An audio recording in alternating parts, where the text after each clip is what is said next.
At my daughter's wedding, I was made to sit at the back of the congregation whilst my wife's ex-husband sat beside her. They said he was the sponsor of the wedding and I didn't fit into the big man. So I calmly left. What happened next shocked everyone. Let me quickly thank you for your continuous support. This means a lot to us. If you enjoy the stories we share, kindly subscribe to this channel. It will be great if you can leave a comment on which city you are watching from. We might just give you a shout out in our next story. Today's special shout out goes to Jerry Main from New York. We are glad you enjoy our stories. Now let's go deeper into the story. My name's Marcus. I manage property for a living. I deal in tenants, contractors, keys, and locks mostly. I've always liked how simple they are. Turn one way, you're in. Turn the other, you're out. No arguments. No gray areas. For most of my life, I believe people work the same way. You love someone. You show up. You make sacrifices, they remember. But standing at the back of that church, watching my wife's ex-husband sit where I should have been, I realized people don't work like locks. They lie. They shift. And sometimes, they replace you quietly, like swapping out a deadbolt while you're asleep. You ever sit at the back of your own daughter's life? That's what it felt like. Not a wedding. A public sentencing. When I hadn't even known I was on trial for. I wore the same suit I wore to her high school graduation. I'd had it tailored the week before, wool gray, clean lines, something that made me feel like her father. Like I belonged in the front row. But when I arrived, I saw the seating card. Reserved for sponsor family. 3 seats. My wife, her ex-husband, and his new wife. I stood there staring at the names, my own nowhere. My wife glanced back once, caught my eye, and looked away like I was someone from work. Not her husband. Not the man who'd raised her daughter since she was 6.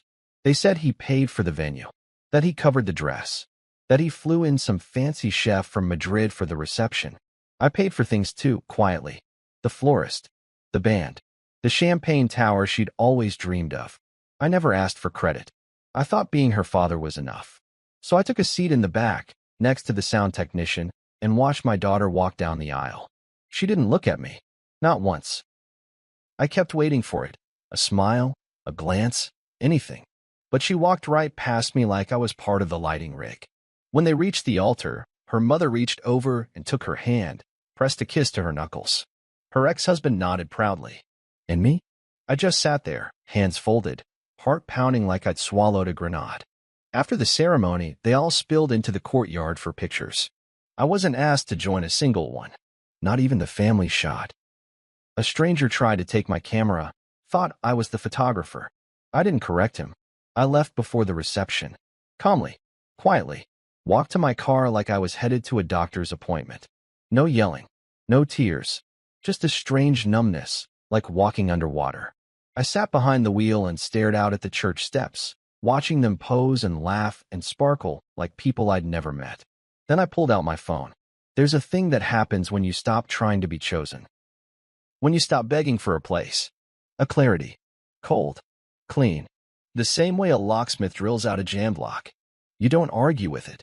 You don't grieve it. You remove what doesn't work. So I started removing things. The reception venue was under my name. I'd signed the lease 3 months ago. I called the manager, told her to cancel. The deposit was mine. The floral arrangement team? Canceled. The band? Pulled. Catering? Voicemail left. I didn't scream. I didn't threaten. I simply turned the key. That night, I slept better than I had in months.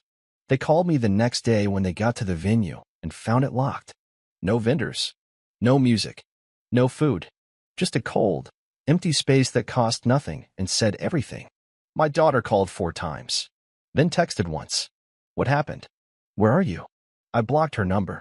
Not because I hated her, but because I needed silence. A silence that meant something. One she could feel. 3 days later, I filed for divorce. I told my wife through email. Direct. Respectful. Final. No discussion. Just a scanned PDF and a subject line that said, regarding closure. She tried to call. I didn't pick up.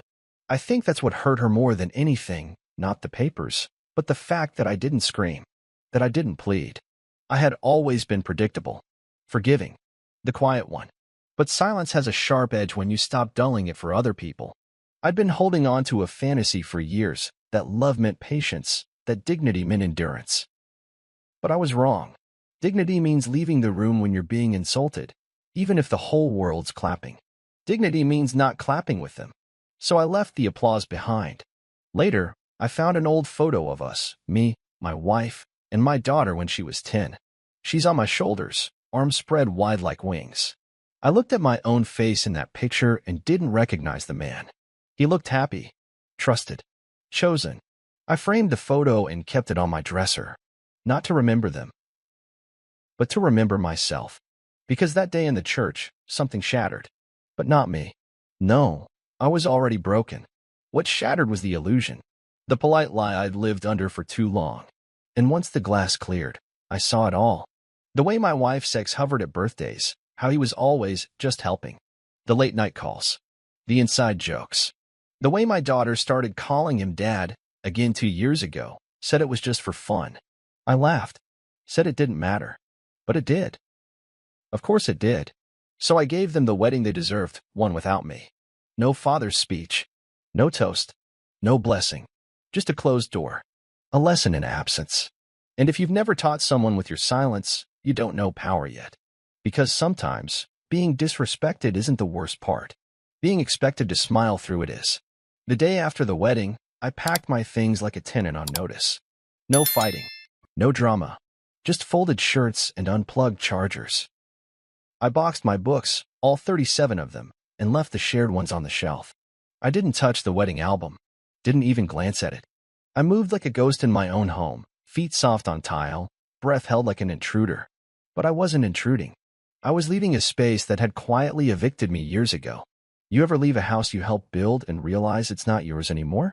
That morning, my wife, no, Sandra, was still at her sister's, cleaning up the emotional fallout, I assumed.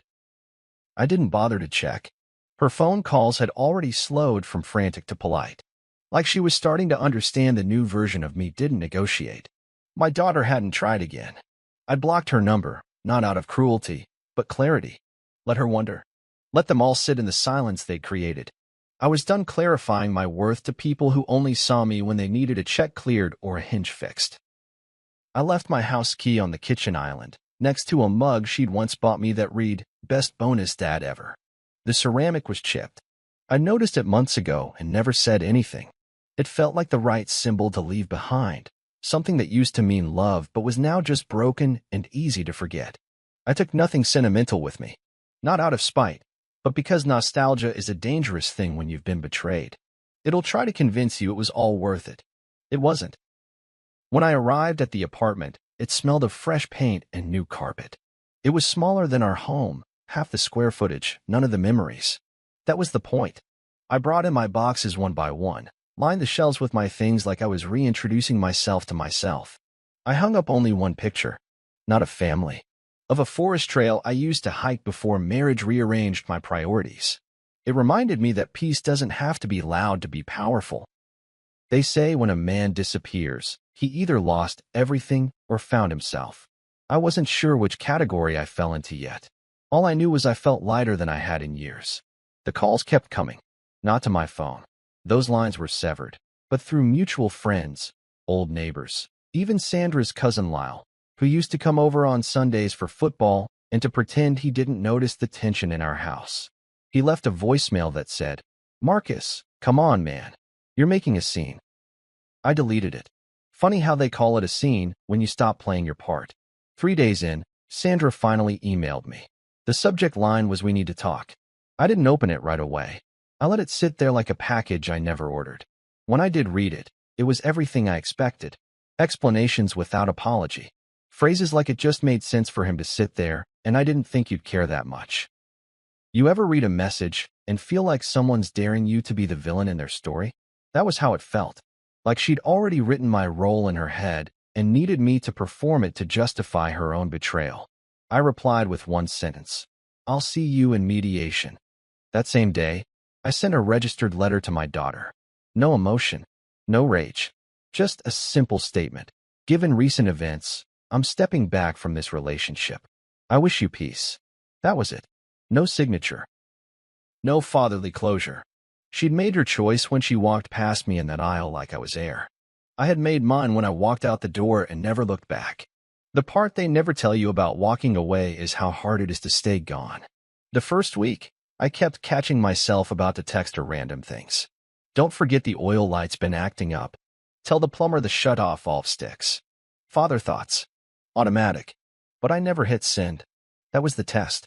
Not the silence itself, but whether I could stay quiet when I still cared. I thought about that a lot.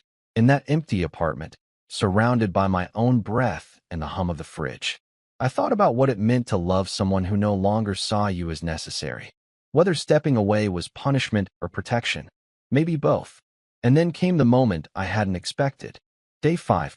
I was organizing my paperwork when I found an old college brochure tucked in a folder. My daughter had once wanted to go to a boarding school out east. We'd visited together, her in a hoodie, me trying to act like I wasn't afraid of her growing up too fast. She hadn't gotten in. We never talked about it. But I kept the brochure. Not because of the school.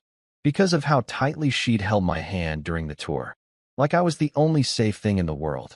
I stared at that brochure for a long time. Thought about burning it. Couldn't do it. Couldn't forget the hand squeeze.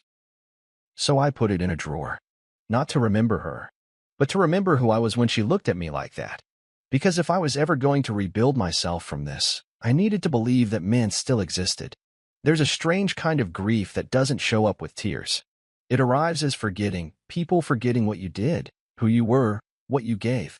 They remember what was flashy, expensive, dramatic. Not what was steady. Not what held the floor up. That's how I knew I was finally seeing things clearly. I was the floor. I'd held the weight. And now that I was gone, they were tripping over the cracks. I spent the next few weeks in a silence that bordered on sacred. My apartment was small, quiet, efficient. I ate the same meals. I read. I walked. I started building furniture again. Something I hadn't done in years. The first piece I made was a simple stool. Oak legs, smooth finish. Took me 5 hours. I didn't need it. I just wanted to remember what it felt like to make something that didn't talk back, didn't lie, didn't betray. You sand the wood, and it stays true. You hammer it wrong, it lets you know. There's honesty in that. Honesty I hadn't felt from another human being in a long time. That's when I started digging. Not out of spite. Out of curiosity. I wanted to know how deep the replacement went, how early the erasure began. I started with old photos. Facebook albums. Posts I hadn't looked at in years. Gradually I saw it. The pattern. My name was tagged less and less. Captions started to say her parents, not my husband and I. Sandra's ex started showing up in places he hadn't been invited. Family barbecues, birthdays, graduation dinners. I remembered arguing about it once. She'd said I was being insecure, that it was for her daughter's sake. I believed her. That was the cost of love, right? You silence your instincts so others don't feel threatened. I remember the day she stopped calling me babe. It was right after he flew in for our daughter's scholarship dinner. That night, she called him generous. She called me Marcus. That wasn't just a name. That was a reclassification. I didn't rage. I didn't even cry. I just took out a legal pad and started listing every moment I'd rewritten myself to be more tolerable, less reactive, more understanding. I ended up with 4 pages. At the bottom I wrote, "You're not angry. You're awake." The more I pieced it together, the more I realized I hadn't been loved in a long time. I'd been useful. There's a difference. Love holds space for you even when you're not convenient. Utility waits until you're needed, then shelves you when you're not. And I had been shelved. Neatly, quietly, respectfully, but shelved all the same. I went back to work after 10 days. Property inspections, leases, roof repairs. None of it felt meaningful. Not because it wasn't, but because I didn't feel meaningful. I'd spent so long being the dependable one, the fixer, that I didn't know who I was when no one needed fixing. So I started fixing myself. Slowly, boringly, relentlessly. Therapy, journaling, reading. I didn't tell anyone. Some things lose their power the moment you explain them to people who haven't been through it. My therapist, Anna, was sharp. She didn't coddle. Said something the second session that stopped me cold. You can't heal in a story where you're still trying to be the hero for people who cast you as the villain. I wrote that on my fridge. Then came the email from my daughter. It was short, careful, almost like it had been written by a lawyer. Dad, I know you're hurt. I didn't mean to disrespect you. I just thought Mom handled the seeding stuff. I didn't know you were upset until after. I'm sorry if it felt wrong. Can we talk? Jenna, if it felt wrong. The word if was a surgical cut. Not an apology, an insurance policy. But even still, I stared at that email for 20 minutes, trying to feel angry. I couldn't. I felt tired. Tired of being the one who knew what words really meant. Tired of being asked to explain why I bled when they swore they didn't swing the knife. I didn't reply. Instead, I started mentoring my late brother's son, Kyle. 19. Quiet. A little lost. He'd just dropped out of college and was trying to figure out life. I took him to job sites, taught him how to estimate repairs, how to spot water damage. We built a table together, then sold it. He called me uncle, but I knew what was really happening. I was becoming someone's compass again. And this time, it wasn't forced. It wasn't earned through bloodlines or wedding rings. It was chosen. One night, we were packing up tools when Kyle asked, "Do you miss them?" I didn't answer right away. I ran my hand across the smooth edge of the oak slab we built together. "I miss who I thought they were," I finally said, "but not who they turned out to be." That silence afterward? That was healing. Because for the first time, I wasn't waiting to be seen. I wasn't explaining my pain or defending my absence. I was just existing. With clarity. With boundaries. With peace. And in that stillness, I began to understand something vital. They hadn't forgotten me. They just edited me out of the story they preferred to tell. But the thing about editors? They always leave fingerprints. And I was starting to trace every one of them. 2 years is enough time for people to rewrite the past, enough time for the villain to become a ghost, and for the ghost to become an afterthought. I learned that firsthand. I stayed quiet. I built a new life in the slowest, smallest ways. Morning coffee with no chaos. Long walks with no destination. I even started attending a woodworking circle at the community center, 5 retired men and me, passing around chisels like confessionals. It didn't fix the wound, but it dulled the ache. And in that quiet, I discovered a truth. People don't apologize when you leave. They apologize when they need you again. Jenna called me on a Tuesday. New number. New tone. "Hi, Dad. I don't know if this is still you, but things have changed, and I could really use your advice." That word Dad hit like glass cracking under slow pressure. Not Marcus. Not silence. Just a thread reaching out into the dark. I didn't answer right away. I let the voicemail sit for 3 days. Not out of spite, but to see if she'd call again. She didn't. That told me she hadn't changed completely. But something had shifted. So I called her back on the 4th day. She answered like she'd been holding her breath. "Hi," she said. Just that. Soft. Careful. Like walking across ice. "Hey," I replied. Calm. Even. Then came the silence. The kind that used to scare her when she was little. Back then, if I didn't answer her questions right away, she'd fill the air with chatter. But this time she didn't. She waited. So I spoke. "You said you needed advice." She exhaled like she hadn't realized she'd been bracing. "Yeah. I think I married the wrong person." The words came out shaky. Then she rushed to clarify. "He's not abusive or anything, just—" "I don't know. He doesn't listen. Doesn't take responsibility. He reminds me of—" She stopped. Didn't say Mom. Didn't say her real father. But the silence finished the sentence for her. I listened. Let her talk. About the mounting credit card debt. The silent dinners. The hollow apologies. I didn't interrupt. Didn't offer comfort. I just let her empty the weight she'd been carrying. And the whole time, I felt this strange ache, not pride, not pity, but something in between.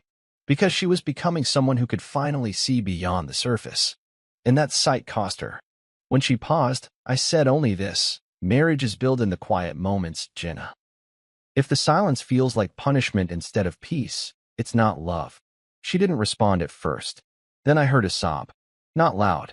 Just one sharp breath catching in her chest. "I think I messed everything up," she whispered. I didn't tell her she didn't. I didn't rush to erase her guilt. Because truth is, she had messed things up. And growth only comes when we stand in that mess and decide who will be next. We ended the call shortly after. No promises. No reunions. Just a door cracked open, barely enough to step through. A week later, I visited her apartment. She didn't know I was coming. I didn't knock. Just left a brown paper bag on her porch. Inside was a care package, vitamins, a small journal, a jar of homemade soup, and one framed photo. It was from her wedding day. The only picture I'd been in, taken from far away, blurry, accidental. I was standing alone in the back, half in shadow. I'd cropped out the rest. Framed it in walnut I'd carved myself. At the bottom I'd etched 3 words. I was there. That's all I left. She never messaged me about it. But 2 days later, I got a photo back, a picture of that frame sitting on her windowsill. No caption, just the image. She knew what it meant. Meanwhile, Sandra was unraveling. Word got back to me through Kyle. He still lived in the same neighborhood, still talked to people who loved drama more than boundaries. Her new husband had disappeared. Not literally, but emotionally. Took out a business loan in her name, defaulted, then skipped town with someone from his office. She'd lost the house. Moved in with her sister. She was, in every sense of the word, abandoned. She called me a week later. I let it ring once, then picked up. Marcus. That voice. Still smooth. Still rehearsed. But weaker now. Like the foundation had cracked. I didn't call the fight, she said. I just needed to talk to someone who knew the version of me before all this. I didn't say anything. She sighed. He left. I trusted the wrong person. Again. I waited. I know you don't owe me anything, she added quickly. But you were always the calm one. The stable one. There it was again. The reclassification. Stable. Calm. Useful. I spoke only when I was sure my voice wouldn't shake. I was also the one you erased when he became convenient. Silence. You didn't just sit me at the back, Sandra. You let someone else take my place. You watched it happen. Her breath caught. It wasn't like that. It was exactly like that. You just didn't expect me to leave for good. I didn't think you'd walk away. I paused. That's the problem. You thought I wouldn't. I offered her tea. A formality. She declined. We ended the call politely. And when I hung up, I didn't feel triumphant. I didn't feel vengeful. I just felt finished. I'd returned. Not to be welcomed. Not to reclaim what was lost. But to prove something they'd all forgotten. You can't erase a man who built his own foundation. You can only forget what it felt like to be held by it. Some reckonings come with thunder. Others arrive in a whisper, like a door left slightly ajar, or the sound of someone realizing too late they were wrong. I used to think justice was loud, that it needed witnesses. But now I understand the most devastating kind happens in private, where there's no audience to rewrite the memory. Just you, them, and the quiet truth neither of you can dodge anymore. Sandra showed up in person 2 weeks after the call. I knew she would. People like her always come back, not because they've changed, but because their world has. She knocked twice, soft and uncertain, like the past might answer before I did. I opened the door without a word, leaned on the frame, and looked at her the same way I might look at an old chair I once loved, but now couldn't trust to hold weight. She looked thinner. Not sick, just less sure of herself. She held a leather purse like a shield and wore makeup that was starting to sweat off her face. That used to bother her. Today, she didn't even notice. I didn't know where else to go, she said. I stepped aside. She walked in slowly, scanning the apartment like she was expecting to see remnants of herself. There were none. She sat on the couch, and I handed her a cup of tea. Not as a gesture of kindness, but to remove excuses. I didn't want her mistaking civility for reconciliation. I know I don't deserve to ask you this, she said, eyes low. But I need help. She didn't cry. Not yet. People like Sandra don't cry until they're sure they've lost control. She still thought she might have a little left. Financial? I asked. She nodded. Yes. And maybe just someone to talk to. You were always good at seeing the big picture. I smiled at that. Not because it was kind, but because it was finally honest. She'd never wanted the big picture before, only the frame that made her look the best inside it. I'm not your safe place anymore, I said. She looked up, blinking hard. You used to be. I nodded. And then you sold that safety for convenience. For a man who bought his way into moments I earned. She flinched at that. Not dramatically. Just enough to show the mask was slipping. I didn't think it would hurt you like that, she said. Then you didn't know me at all. I let the words hang. Not to punish her. To clarify. She shifted in her seat, like the truth made the cushions itch. He said he was just helping. That you didn't mind taking a step back. He was wrong. She exhaled sharply. So was I. We sat in silence.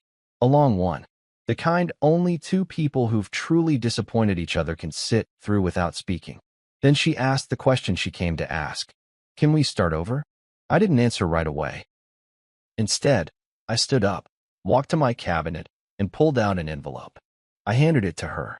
Inside was the signed finalization of our divorce, dated, sealed, and registered. I'd never mailed her a copy. I'd wanted her to feel what it was like to be left wondering. But this was the moment to end it cleanly. She opened the envelope, saw the seal, and froze. This was 2 years ago, she said, voice small. I nodded. You were divorced the moment you stopped protecting me. That's when the tears finally came. Not a performance, not a manipulation, just quiet devastation. The kind that comes when you realize the door you thought would always open has rusted shut. I was selfish, she said, barely audible.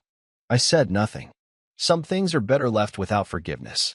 Not because they don't deserve it, but because the absence of it makes the truth last longer. She wiped her face, stood slowly.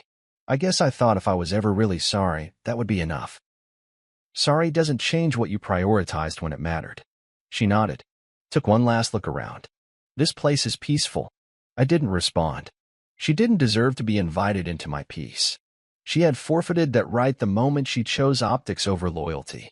As she left, I noticed her hesitate at the door, one last hope, maybe, that I'd soften, that I'd undo it all with a sigh or a hug or one of those lines people use to make themselves feel better. But I just closed the door gently behind her, and that was the reckoning. Not rage, not revenge. Closure. The next day, I visited Jenna. She'd asked me to meet her for coffee, neutral ground. Public. I think she feared I'd still be too raw to be in private with her. She was early, already seated, hands wrapped around a mug like she needed the heat to stay steady. I got your package, she said quietly. I nodded. I stared at that photo for 10 minutes before I realized where you were standing. You didn't see me that day, I replied. She didn't deny it. I was angry, she admitted. I thought Mom was being generous. I didn't see it for what it was. What do you see now? She took a deep breath. That I traded consistency for charisma. I let someone flashy take credit for things you built slowly. Quietly. I nodded. That's how most fathers disappear. Not by walking out, but by being edited out. She looked down, ashamed. But I didn't come to shame her. I reached into my coat and pulled out the card she wrote when she was 12. You're the only man I'll ever trust. I slid it across the table. Keep it, I said. One day, you'll write your own version of this for someone. Make sure it means something when you do. She started crying. Didn't care who saw. And I didn't try to comfort her. Because sometimes tears are the first honest thing a person says. Peace is a strange thing to carry after you've lived through betrayal. It doesn't feel like joy. It's not relief, either. It's quieter than that. More private. Like a deep breath in a room no one else knows you're in. That's what my life became. Not a story I needed to tell anymore. Just a space I finally didn't have to defend. I don't live in the same apartment anymore. I moved again closer to the edge of town, near the woods, where traffic slows and everything smells like pine after it rains. The new place is small, still, and entirely mine. I built most of the furniture myself. There's a wide bench under the window where the light hits just right around 8 a.m., and that's where I have my coffee now. No phone, no news.